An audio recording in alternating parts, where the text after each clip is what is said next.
বর্ণাঢ্য আয়োজনের মাধ্যমে উদযাপিত হলো পেশাদার সাংবাদিকদের বৃহৎ সংগঠন ঢাকা রিপোর্টার্স ইউনিটির ৩০তম প্রতিষ্ঠাবার্ষিকী।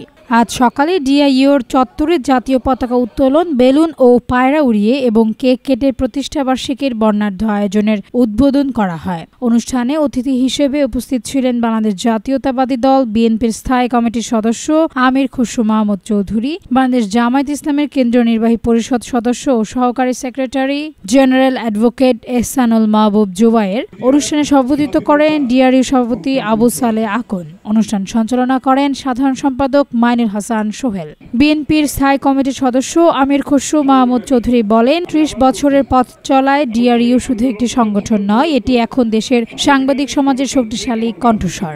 ডিআরইউ সবসময় সাংবাদিকদের অধিকার, নিরাপত্তা এবং পেশাগত উৎকর্ষতা অর্জনে কাজ করে এসেছে।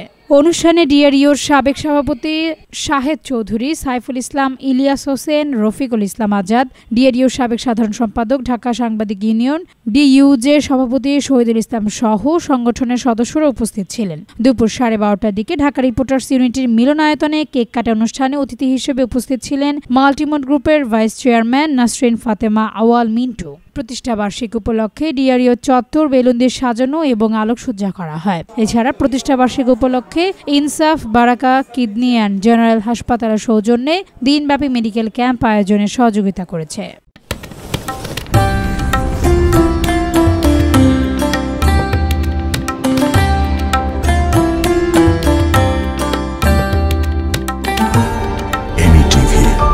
স্বাধীন বাংলার স্বাধীন কণ্ঠ।